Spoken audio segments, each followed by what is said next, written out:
મહીસાગરના સંતરામપુર અને ખાનપુરમાં નવા ST depot અને બસ સ્ટેશનનું લોકાર્પણ। મહીસાગર જિલ્લાના આદિવાસી બહુમતી ધરાવતા સંતરામપુર અને ખાનપુર તાલુકાના નાગરિકો માટે જાહેર પરિવહન સેવાઓને સુદૃઢ બનાવવાના હેતુથી નવનિર્મિત એસટી ડેપો, વર્કશોપ અને બસ સ્ટેશનનું લોકાર્પણ કરવામાં આવ્યું છે।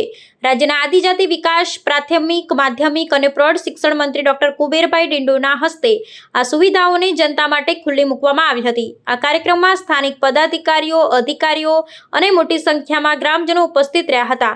સંતરામપુર ખાતે અત્યાધુનિક સુવિધાઓથી સજ્જ નવા બસ સ્ટેશન અને ડેપોનું નિર્માણ કરવામાં આવ્યું છે, જે મુસાફરોને વધુ સારી સુવિધાઓ પૂરી પાડશે। તે જ રીતે ખાનપુર તાલુકાના મુખ્ય મથક બાકોર ખાતે પણ નવા બસ સ્ટેશનનું લોકાર્પણ કરવામાં આવ્યું છે। ઉલ્લેખનીય છે કે બાકોર ખાતે અત્યાર સુધી બસ સ્ટેન્ડની કોઈ સુવિધા ઉપલબ્ધ ન હતી, જેને કારણે મુસાફરોને ભારે હાલાકીનો સામનો કરવો પડતો હતો।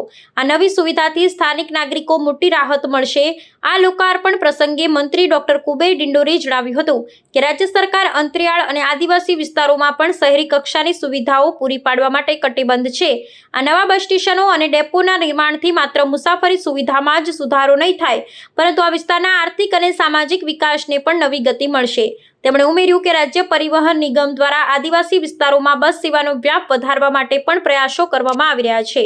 જન્માષ્ટમીના પાવન પર્વે અમારા ગોધરા ડિવિઝન અંતર્ગત બાકોર, પાંડવવાડા, ખાનપુરમાં જે નવીન બસ સ્ટેશન જે બન્યું છે એનું લોકાર્પણ અમારા જિલ્લાની પૂરી ટીમ, અમારા જિલ્લા અધ્યક્ષ અને પૂર્વ ધારાસભ્યશ્રીઓ સાથે બધા મળીને વહીવટીતંત્રને સાથે રાખીને અને ગ્રામ્યજનો, વડીલો, માતા બહેનો, યુવાનો બધા પધાર્યા છે અને એમની હાજરીમાં જેનું લોકાર્પણ કરવામાં આવ્યું છે અને પ્રજાજનો અને વિદ્યાર્થીઓને આવનારા સમયમાં આ ડેપોનો જે લાભ મળશે, સાથે સાથે 38 જેટલા શેડ્યુલ જે ચાલે છે આ રૂટ પર એ અહીંયા સારી રીતે આવીને અહીંયા બ્રેક કરશે, સ્ટોપેજ થશે અને વધારાની જે બસો કદાચ ચાલુ કરવાની થાય આપણા વિદ્યાર્થીઓના શિક્ષણને ધ્યાને લીધે પણ કરીશું।